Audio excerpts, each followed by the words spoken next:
오늘 우리 예배에 하나님께서 여러분의 영혼의 복음의 권능을 허락하시기를 주의 이름으로 축원드립니다. 여러분이 기도해 주셔서 지난주 한 2박 3일 동안에 이제 우리나라의 영성을 이끌어가는 목사님들이 계시던데, 그 목사님이 아빠스 공동체라고 아마 공동체라는 것이 강원도 철원에 있습니다. 그것을 잠시 다녀왔습니다. 근데 저녁에 이제 길을 제가 따로 갔으니까 갔는데, 이 강원도가 그렇게 깊은 줄 몰랐어요. 산을 올라가는데 한참 올라가더니 또 내려가는데 한참 내려가는데 컴컴하니까요 되게 무섭더라고요.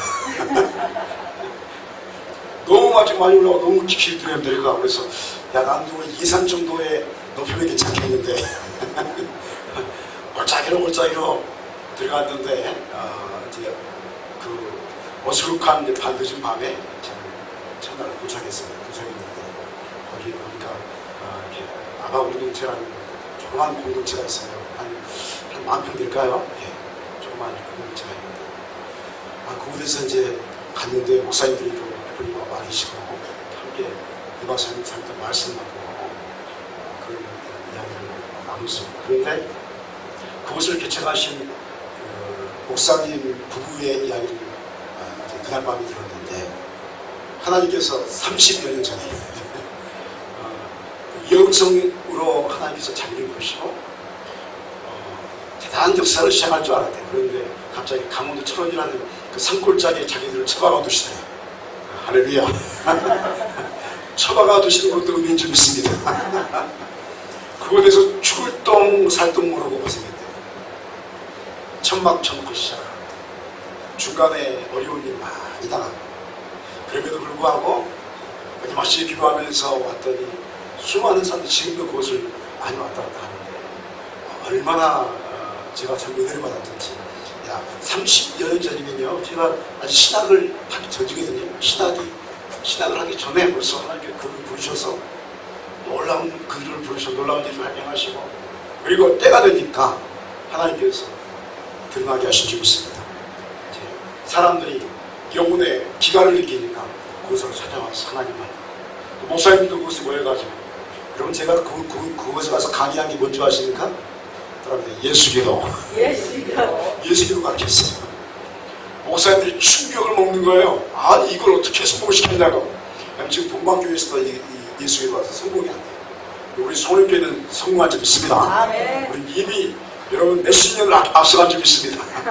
그러니까 여러분 예수기도, 우리 주보에 나와 있는 예수기도 여러분 그 말로 구성으로 계속 해놔요. 은혜스럽습니다. 근데 정식으로 기도하면 영안의 세계가 열릴 줄 믿습니다. 목사님 충격 먹고 갔어요. 서울에 목사님들 와가지고 나를 막 괴롭히는데 잠을 못 자게 하는 거예요. 막 재밌는 거. 그런데 은혜가 넘쳤는데 감사하게 제 목이 갔어요.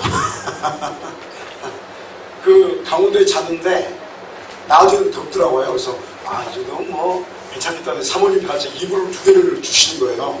그래서 아니 무슨 이 초여름 이 한참 여름에 무슨 이불을 주시냐고 해서 목사님 추울 수 있습니다 하고 제가 주시는데 내가 웃었어요. 이 여름에 무슨 얼마나 춥다고? 경험도 없는 사람이. 그래서 일단 2개 받아가지고 하나를 덮었는데 웬걸요 새벽 되니까 추워요. 그래서 1개를 덮고 아니 또 2개를 덮었어요. 그래도 추워요. 그랬더니 감사하게 하나님께서 감기를 지나게 하신 줄 믿습니다. 살짝 걸렸어요. 그래서 오늘 찬양하는데 이렇게 막 자꾸 이렇게 목소리가 안 나가고 설교하는 목소리가 조금씩 삐져나갑니다. 그래도 여러분 용서하시고 들으시기 바랍니다. 성령 안에서 은혜로 들으시기 바랍니다. 제가 이번에 이제 찬양이 안 나오는 제가 처음이거든요. 제 목소리가 보통 목소리가 아니에요. 굵기가 보통 굵기가 아닌데 이렇게 찬양을 못 해본 적도 처음이고, 설교할 때 이렇게 어려움을 느껴본 것도 참 처음입니다. 그런데 며칠 어젠가 또 제가 어디를 갔다 왔는데 갔다 오면서 내가 은혜를 받았어요. 제 차에 그 제네레이터라는 게 여러분 모르실 거예요. 전기를 공급하는 기계가 있어요. 그게 갑자기 하다가요 우리말로 속된 말로 맛이 갔어요. 차가 더 갔다가는 이제 끝장나게 생겼어요. 그래서 갑자기 고속도로에서 갑자기 그냥 아무튼 나가가지고 오른동네에서 카센터 가가지고 하는데 나한테 큰일 날 뻔했대. 조금만 더 가면 차 멈췄고 거기서 멈추면 토요일 날 오후인데 카센터 없지 아무것도 없지. 큰일 날 뻔했다고. 그래서 얼마나 다행스러운지. 그런데요 그거를 고장난 그 제네레이터를 빼가지고 새로 딱 집어넣으니까요 웨이블의 차가였잖아요. 진짜 좋아졌어요. 그 전에 막 차가 흔들렸는데 흔들림이 없어졌어요. 그리고 이게 딱 그 언덕 올라갈 때 차가 힘들어있거든요. 며칠 전부터 한 몇 달 전부터 흔들렸는데 웨이블을 눌렀더니 상관없이 그냥 막 집튀기처럼 올라가는 거예요. 할렐루야. 막 올라가는 거예요. 그거 보면서 은혜를 받아요. 야, 우리의 영혼도 한쪽이 고장나면 이러겠구나. 신앙생활하는데 자꾸 흔들리고 어렵고 막 뭐가 짜증나고 제 목소리가 한쪽이 가니까 이렇게 목소리가 안 나오면서 답답하고 그런데 그걸 고쳤더니 죄송합니다. 이 농차가 제트기가 돼가지고 촥 올라가듯이 우리의 영혼도 하나님의 은혜를 받고 회복되어지면 그런 능력의 힘을 받을 줄이 있습니다. 아멘. 우리 소립교회가 능력을 받기를 소원합니다. 아멘. 여러분이 기도하면 하나님의 음성 듣기를 소원합니다. 아멘. 왜 음성 못 듣습니까? 내 영혼이 좀 고장이다. 왜 말씀의 은혜를 못 받습니까? 내 영혼이 어느 한 것이 고장이 있는 거예요. 하나님께 자꾸 보여주시는 거예요. 고쳐라. 더 가면 큰일 난다. 더 가면 카세트도 없고 고칠 사람도 없고 그런 곳에서 멈춰버리면 어떻게 하겠느냐? 우리에게 말씀하시는 겁니다. 여러분 청고마비의 계절이 왔습니다. 갑자기 순간적으로 이게 비가 이번에 태풍이 우리 몰려왔죠? 우리 소립교회가 얼마나 기도했을까? 하나님 태풍이 오되 그냥 지나가게 하옵소서. 하나님께서 우리 소립교회 기도를 들으신 줄 믿습니다. 아멘. 그러면 소립교회는 하늘의 권능을 가진 하늘의 교회입니다. 하늘의 교회입니다. 할렐루야. 아멘. 남들이 믿든지 말든지 우리도 기도했으니까. 우리 기도했잖아요. 하나님 그냥 태풍 오되 비만 좀 주고 지나가라. 그랬더니요 남부지방에 좀 피가 있었지만 이번처럼 그냥 이렇게 소멸돼서 지나가는 건 처음이에요. 얼마나 긴장했어요. 하나님께서 이 땅을 사랑하신 줄 믿습니다. 아멘. 여러분 그래서 문학인은 이 청고마비의 계절 가을에 여러분의 이 영혼이 풍성해지기를 소원하고 아멘. 여러분의 이 영혼이 고쳐지기를 소원합니다. 아멘. 여러분 이 영혼 고치려고 얼마나 많은 강원도를 가고 어디를 가고 얼마나 많은 사람들이 찾아있는지 모릅니다. 그런데 우리 교회는 이미 이곳에 그런 역사를 허락하신 줄 믿습니다. 아멘. 오늘 본문의 말씀은 엠마오로 가던 두 제자가 예수님을 만났음을 제자들에게 증언할 때에 제자들이요 지금 영혼이 고장났어요. 예수님이 십자가에 달려 들어가시고 부르르 떨고 재밌게 모여가지고 야 이게 제사장들이 와가지고 우리 잡아가면 어떡하냐 떨고 있을 때에 엠마오의 두 제자가 예수님 지난주에 우리 살폈죠? 예수님 만나서 예수님이다 하고 달려와서 증언하는데 그 자리에 예수님께서 나타나셨습니다. 그리고 너에게 평강이 있을지어다 라고 축복을 하셨습니다. 그래야 제자들이 모두 무서워하며 놀라면서 갑자기 겁이 찔렸습니다.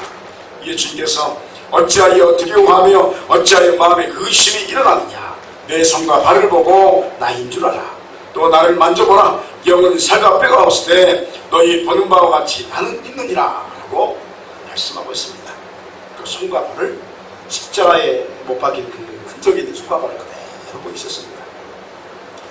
그러나 제자들은 너무 기쁘기도 하고 또 놀랍기도 해서 여전히 부활하신 예수님을 뵙고 있다고 믿지 못하는 상황이 벌어졌습니다. 그렇지 않겠어요? 돌아가셨다고 생각하시는 그 예수님이 갑자기 부활의 모습으로 딱 나타나니까 저와 여러분이라도 아마 놀랐을 거예요. 믿지도 못하고 이게 무슨 일인가 하고 떨리는 거죠.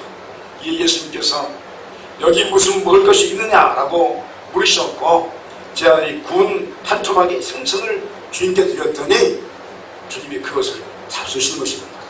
여러분 영은 음식을 못 먹습니다. 그러나 예수님은 육신을 가지고 계시기 때문에 그 한 토막의 생선을 드시는 겁니다. 그리고 말씀하시기를 내가 너희와 함께 있을 때에 너희에게 말한 바 곧 모세의 율법과 선지자의 글과 시편에 나를 가리켜 기록된 모든 것이 이루어져야 하리라 한 말이 이것이냐 말씀하면서 성경을 펴서 제자들에게 대답게 하셨다. 그리고 이같이 그리스도가 고난을 받고 제3일에 죽은 자 가운데서 살아날 것과 또 또 그의 이름으로 죄사함을 받게 하는 회개가 예루살렘에서 시작해서 모든 족속에게 전파될 것이 기록되었으니 너희는 이 모든 일의 증인이라. 볼지어다 내가 내 아버지께서 약속하신 것을 너희에게 보내리니 너희는 위로부터 능력으로 입혀질 때까지 이 성에 머물라 라고 명령하셨습니다. 오늘 우리가 읽은 말씀이 이런 부활의 역사를 담고 있습니다. 우리가 오늘 말씀을 통해서 한 가지 질문을 하게 됩니다. 그것은 부활하신 예수님께서 왜 자신의 부활을 엠마의 두 제자가 증언하는 가운데에서 다시 보여주는 것일까요? 그것은 닫혀버린 제자들의 마음의 눈을 열게 하기 위해서 그렇게 하신 것이라고 생각됩니다. 그러므로 오늘 우리는 하나님의 강력하신 복음의 역사 앞에서 어떻게 해야 우리의 마음이 열리며 영적인 눈으로 모든 것을 새롭게 볼 수 있는지에 대한 지혜를 얻게 됩니다. 주님은 손과 발을 보고 알라고 제자들에게 말씀합니다. 예수 그리스도를 믿는 믿음은 보지 않고 믿는 믿음이 복된 줄 믿습니다. 보지 않고 믿는 믿음이 복됩니다. 그러나 육신의 눈으로 보지 않는 것과 영적인 눈으로 보는 것은 다른 문제입니다. 신앙은 영적인 체험으로 성장하는 줄 믿습니다. 39절에 내 손과 발을 보고 나인 줄 알라. 또 나를 만져보라. 영은 살과 뼈가 없을 때 너희 보는 바와 같이 나는 있느니라 라고 말씀하고 있습니다. 부활하신 예수님께서 제할 가운데 나타나시자 제자들이 영, 즉 다른 말로 영적인 존재인 줄 알고 아주 두려워했습니다. 조금 더 과격하게 말하면 귀신인 줄 알고 두려워했습니다. 이게 어떻게 된 건가? 돌아가신 분이 우리 앞에 어떻게 서 있는가? 버르르 떨었습니다. 그러나 주님은 살과 뼈가 그대로 있으신 채로 십자가에 못 박히신 못자국이 그대로인 채로 제 앞에 나타나셨습니다. 그리고 자신의 손과 발의 못자국을 보시면서 자신이 제자들의 스승이신 예수 그리스도의 힘을 증거하시기 시작합니다. 사랑하는 여러분이요, 어떻게 하면 우리의 믿음이 실제적으로 변할 수 있을까요? 워낙에 저와 여러분이 예수 그리스도의 모습으로 변화되기를 간절히 소원합니다. 예수를 30년 믿었으면 30년 믿은 양만큼 예수로 변해야 할 줄 믿습니다. 예수를 50년 믿었으면 50년 믿은 양만큼 깊이만큼 작은 예수로 변해야 할 줄 믿습니다. 그런데 우리 놀라운 것은 우리 한국교회 놀라운 부역사가 이 땅에 임했음에도 불구하고 작은 예수들이 별로 없습니다. 우리 소유교회 많은 줄 믿습니다. 다른 곳에 가면 그렇게 많지 않습니다. 그런데 우리 교회도 더 많아져야 할 줄 믿습니다. 어떻게 변화가 없습니까? 예수를 믿었음에도 불구하고 내가 예수님을 체험했음에도 불구하고 성령을 받았음에도 불구하고 여전히 우리의 마음은 세상 사람과 같은 것입니다. 주님은 오늘 제자들에게 자신의 손과 발을 보라고 말씀합니다. 그리고 손과 발의 역사를 보면서 온 인류를 위해서 십자가에 못 박히신 흔적을 통해서 예수님의 부활의 역사를 믿으라고 말씀하고 있습니다. 손과 발의 역사는 십자가에 피 흘린 역사입니다. 동시에 예수님은 자신의 손으로 수많은 이적과 표적을 행하였습니다. 놀라운 일입니다. 예수님이 얼마나 많은 이적을 행하셨고 표적을 행하셨고 기적을 행하셨습니까? 발은 어떻습니까? 그분의 발은 복음을 전파하시면서 온 이스라엘을 다 다니셨습니다. 그리고 제자들이 가야 할 길로 인도하셨습니다. 이제 십자가에 못 박히신 뒤에 부활하셔서 아주 초월적인 역사로 제자들과 함께 하신 예수님이 지금 우리와 함께 하신 줄 믿습니다. 예수님이 여러분과 함께 한 줄 믿습니다. 놀랍지 않습니까? 2000년 전에 제자를 만나 주신 예수께서 성경을 통해서 말씀을 통해서 저와 여러분과 함께 하신 줄 믿습니다. 그러므로 손의 역사는 지금도 우리에게 복음의 능력을 체험하게 합니다. 발의 역사는 우리 제자들이 걸어가야 할 길로 인도하면서 우리를 보호하십니다. 그러므로 믿음이 성장한다는 것은 바로 이 손과 발의 역사를 보고 우리 또한 그렇게 예수님의 손과 발의 역사에 참여하는 것으로부터 시작되는 것입니다. 그렇습니다. 예수 그리스도를 뵙는 것은 복음의 손의 역사와 복음의 발의 역사에 참여하는 것입니다. 그렇다면 복음의 손의 역사는 무엇입니까?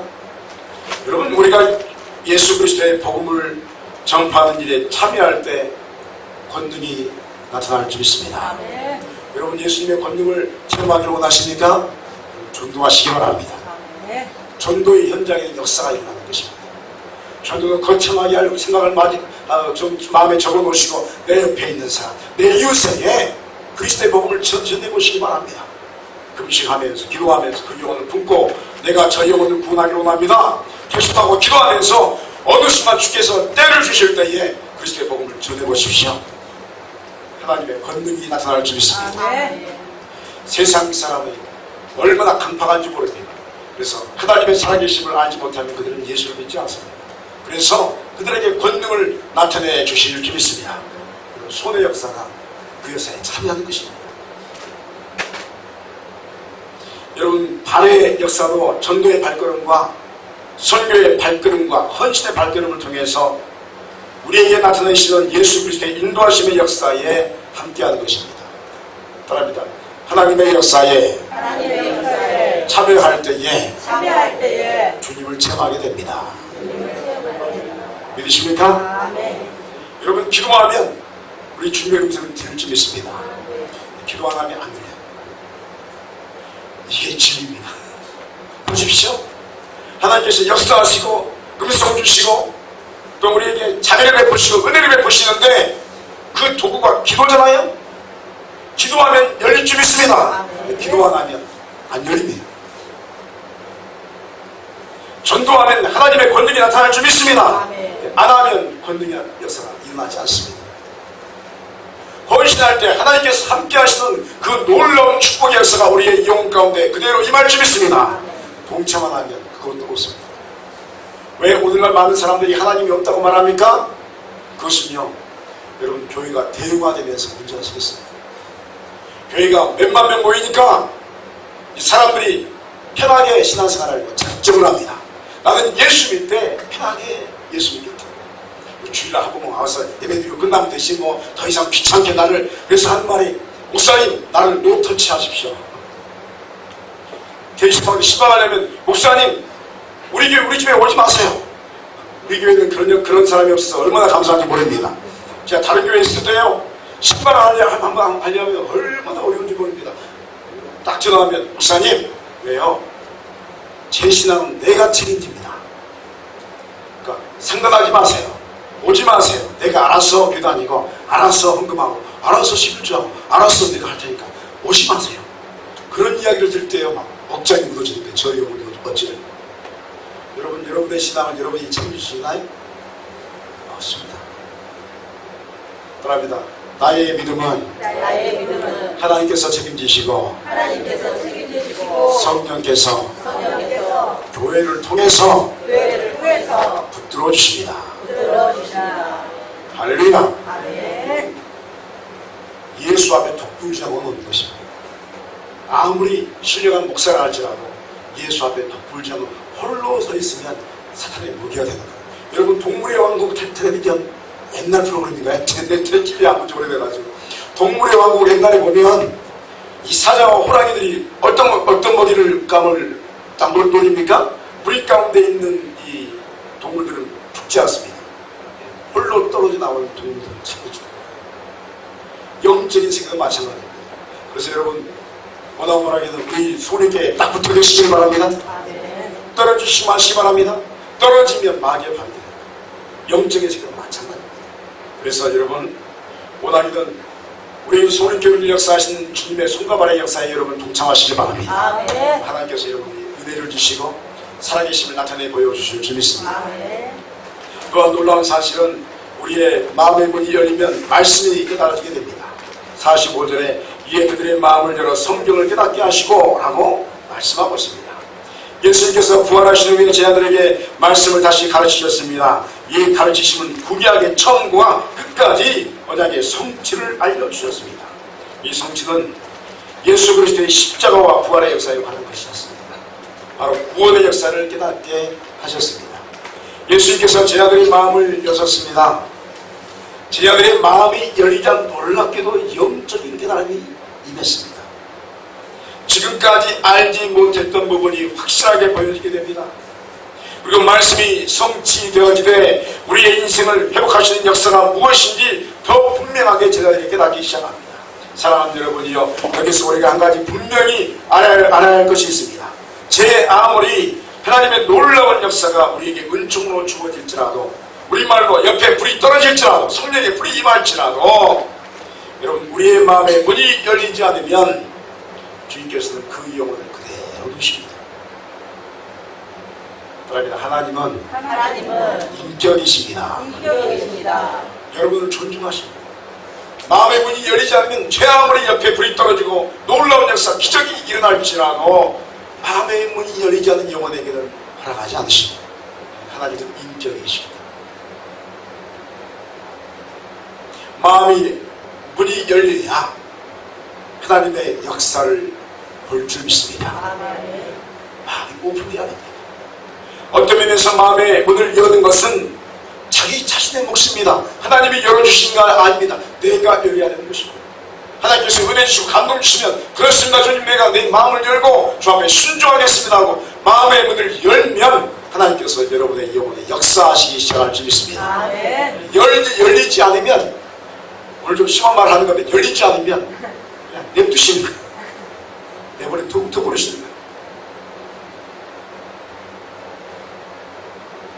마음이 돌처럼 딱딱한 사람은 하나님의 근총이 흘러도 마음의 은혜가 있지를 않습니다. 그러므로 이렇게 마음이 돌처럼 딱딱한 영혼에게 필요한 것은 무엇일까요? 그것은 기도하는 것이 필요할지 믿습니다. 그러면 기도하면 마음의 돌짝들이 제거됩니다. 할렐루야. 오늘 막 영적인 비밀을 다 이야기해 주는 거야. 여러분이 다 아는 비밀. 기도하면 마음의 돌짝들이 다 제거되는 거예요. 딱딱한 것이 부드러워지는 거예요. 그렇습니다. 마음이 딱딱하면 기도해야 합니다. 기도는 하나님 앞에서 우리의 영혼의 마음을 열게 합니다. 마음을 열고 말씀을 읽고 들어야 합니다. 그리고 말씀을 붙잡고 기도해야 합니다. 그러면 주님을 뵙게 될 줄 믿습니다. 사랑하는 여러분이요, 여러분의 마음에 은혜가 없습니까? 여러분의 영혼에 하나님의 역사가 없습니까? 그러면 지체하지 마시고 말씀을 붙들고 작정 기도를 시작하시기 바랍니다. 그러면 하나님, 내 마음을 부드럽게 하여 주시옵소서. 할렐루야. 영성스러운 것을 항상 제가 강조하는 게 뭐냐면, 마음이 부드럽지 않으면 하나님을 만나지 못합니다. 항상 강조하는 거예요. 여러분, 신앙생활에 은혜 받는 것도 마음이 부드럽지 않으면 은혜가 멀어지는 것입니다. 원하기 바랍니다. 여러분의 마음이 부드러워지길 원합니다. 부드러운 마음으로 예배드리십시오. 주께서 말씀의 씨를 부드러운 땅에 뿌리실 줄 믿습니다. 그러므로 우리의 마음이 딱딱한 것은 영적 싸움에서 대단히 중요한 순간을 맞이했다는 사실을 기억하시기 바랍니다. 마음이 딱딱하면 그 사람의 영혼에 하나님의 음성이 들려지질 않고, 마음이 딱딱하면 자신이 사탄에게 속고 있는 것도 깨닫지 못합니다. 도리어 세상이 무섭고 사람이 무서워집니다.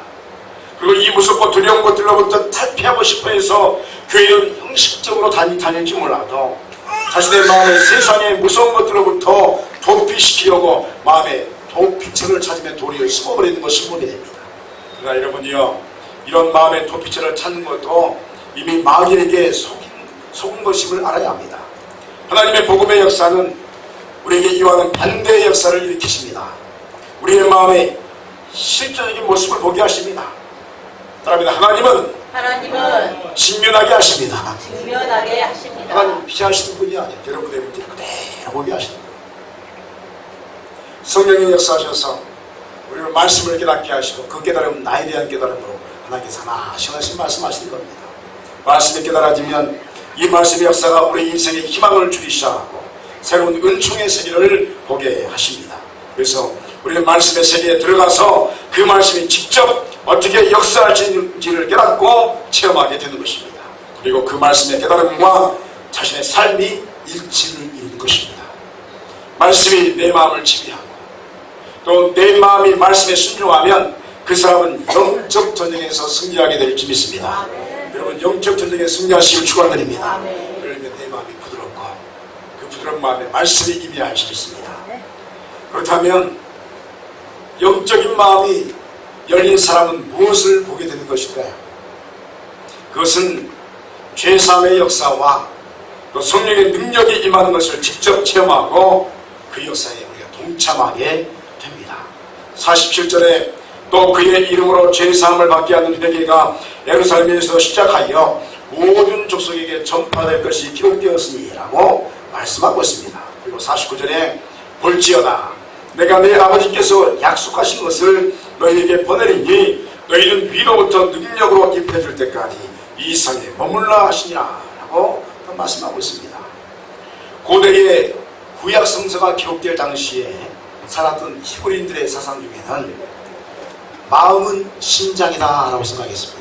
여러분들 마음은 심장입니다. 그러니까 마음의 이 심장에 심장 안에 영혼이 있다라고 생각했어요. 그래서 사람의 영혼은 이곳에 있다라고 생각했어요. 언제나 영혼의 중심이 바로 심장임을 분명히 인식했습니다. 그리고 이 사상을 바울이 그대로 받아들여서 구약 성경의 성전이 어디 있냐면 이곳에 있다라고 생각해요. 우리말로 가슴에 있다라고 생각했어요. 그럽니다. 하나님의 성전이 내 가슴에 있습니다. 영혼의 중심에 하나님의 성전이 있는 줄 믿습니다. 하나님이 저 위에 계시지만 동시에 여러분의 영혼의 중심에 성전을 펼치신 줄 믿습니다. 하나님의 음성이 어디에 들립니까? 여기에서 들립니다. 한국말로 성경은 그냥 마음이란 말로 그냥 다 통일해서 말합니다만 성경은 마음을 심장과 두뇌로 나눠서 설명합니다. 우리 유식한 말 좀 하겠습니다. 마인드, 허트. 허트란 말 아시죠? 하트. 심장이라는 뜻입니다. 그러니까 우리가 보통 성경에서 말할 때 마음은 두 가지로 하나는 우리 머리를 이야기해서 마음이라고 하고 또 하나의 마음은 허트, 우리 영혼의 중심을 이야기하면서 마음이라고 합니다. 그런데 한국말은 이것을 그냥 마음이라고 합니다. 영어나 다른 언어들을 보면 이것을 구분하기 시작합니다. 마음을 몇 개로 이야기합니다. 대표적으로 우리 머리와 가슴으로 이야기합니다. 그런데 놀라운 것은요, 하나님께서 우리의 마음이라는 영혼의 중심에 거하신다라고 성경은 증언합니다. 성삼위 하나님의 역사가 여러분의 허트 안에 계신 줄 믿습니다. 이 허트라고 심장을 말하는 게 아닙니다. 우리의 영혼의 중심에 하나님께서 임하시다. 그렇다면 영혼의 중심에 역사하시는 하나님을 뵙기 위해서 가장 필요한 것은 무엇일까요? 그것은 회개하는 것인 줄 믿습니다. 여러분들 회개하면 성령이 임하시고 성령이 임하시면 하나님을 뵙게 됩니다. 할렐루야. 그것을 영혼의 정화라고 말합니다. 정화되지 않으면 깨달음이 없고 깨달음이 없는 영혼은 하나님을 만나지 못하는데 반대로 말하면 영혼이 정화되면 마음이 청결하면 하나님을 뵙게 될 줄 믿습니다. 그 이야기를 하시는 겁니다. 그리고 그러므로 이런 죄사함의 역사가 이제 예수님께서 말씀하시기를 예루살렘 중심으로 예수 그리스도의 십자가의 피의 역사와 함께 열방을 향하게 될 것이다 라고 이야기합니다. 그리고 이 역사가 지금 우리가 살고 있는 이 소림교회 자리까지 오게 된 줄 믿습니다. 이 역사가 전파되어서 집으로 한 바퀴 들어와서 우리 한국 땅에 온 것입니다. 그러므로 이 얼마나 엄청나고 감사한 일입니까? 그런데 예수님은 오늘 제3의 문제에서 모든 것을 끝내시고 있지는 않습니다. 그것은 이런 역사가 강력하게 더 일어나기 위해서는 내 아버지께서 약속한 것이 오실 때까지 기다려야 한다라고 말씀합니다. 여기에서 아버지께서 약속하시는 것은 성령 하나님의 임재의 역사입니다. 그럽니다. 아버지께서 약속하신 것을 기다려야 합니다. 할렐루야. 여러분 기다리시기 바랍니다. 여러분 기다리는 건 참 중요합니다. 오늘 오후에는 이제 제가 중요한 이야기를 할 거예요. 기다림이 어떻게 중요한 것인지 이야기를 할 건데 오늘은 거기까지 들어가면 너무 시간 많이 걸리니까 중요한 것은 여러분 회개한 뒤에는요 성령의 역사를 기다려야 할 줄 믿습니다. 그럽니다. 신앙생활은 내 마음대로 하는 것이 아닙니다. 할렐루야. 성령께서 인도하시는 깨달음 주시는 대로 우리가 말씀 안에서 행하는 것입니다. 그러므로 그리스도인이 영적인 마음이 열렸을 때 행하는 것은 성령이 오심을 기다려야 합니다. 어떤 일을 하든지 성령 하나님을 기다려야 합니다. 기도를 하든지 예배를 드리든지 어떤 사역을 행하든지 성령께서 오시지 않으면 그것을 행하면 안 되는 것입니다. 하나님께서 허락하지 않으시면 행하면 안 되는 것입니다. 여러분, 신앙생활은 사람을 믿는 생활에 안 좀 있습니다. 신앙생활은 사람을 사랑하는 것입니다. 그리고 우리의 믿음의 대상은 누구십니까? 오직 하나님, 우리 주 예수 그리스도. 예수를 믿는 것입니다. 여러분, 어떤 일을 행할 때 사람을 바라보면서 사람이 결정해서 사람들은 나가면 10중 거의 9가지까지는 다 망합니다. 사람 역사는 그렇습니다. 그러나 성령께서 허락하신 역사는 다 승리할 줄 믿습니다. 아멘. 그래서 우리의 신앙생활은 기다림의 연속입니다. 하나님께서 말씀하실 때까지, 성령께서 허락하실 때까지 내 마음대로 행하는 것이 아닙니다. 그래서 우리 기도하는 겁니다. 주여, 무엇을 행하오리까? 오늘 본문의 말씀 보니까 성령이 오시기를 기다리라. 여러분, 여러분의 삶에 성령께서 임하기를 기다리시기 바랍니다. 아멘. 성령이 감동 주실 때까지. 이게 영적 분별이라고 합니다. 분별 없이 나가면 망한 것입니다. 어떤 일을 행하든, 결혼을 하든, 자녀들을 결혼시키든지, 사업을 하든지, 농사를 하든지, 무엇을 하든지, 여러분, 하나님께 물으시기 바랍니다. 묻지 않고 움직이는 것은 다 실패한 겁니다. 마음을 여는 사람은 성령을 기다려야 할지 믿습니다. 아멘. 오늘 우리는 마음을 열면 보이는 복음의 역사에 대해서 예수 그리스도의 부활의 사건을 통해서 잠시 살폈습니다. 사랑하는 성도 여러분이요, 오늘도 성령의 역사는 교회에 그대로 임하는 줄 믿습니다. 여러분, 예배 이 자리에 우리 주님께서 함께 하신 줄 믿습니다. 아멘. 놀라운 것은 하늘의 문이 열리고 성삼위 하나님께서 이곳에 있게 하시며 천군 천사와 함께 예배드리는 줄 믿습니다. 아멘. 예배는 그런 역사입니다. 영안이 열리는 그 일입니다. 다 열리는 것입니다. 주께서 이 자리에 함께 하신 줄 믿습니다. 아멘. 그래서 우리는 마음을 열고 말씀을 마음에 담고 성령이 임하시는 것을 기다리는 것입니다. 주여, 이번 한 주간 어떻게 살면서 사고일까? 복음의 역사가 강력하게 나타날 때에 기도한 자에게 마음이 열리고 마음이 열린 자에게 깨달음이 임하며 깨달음을 가지고 순종하는 자에게 복음은 왕성한 생명의 복을 그 영혼에 허락하실 수 있습니다. 아멘. 이 왕성한 생명의 복이 여러분에게 그대로 임하시기를 주의 이름으로 축원드립니다. 기도하시겠습니다.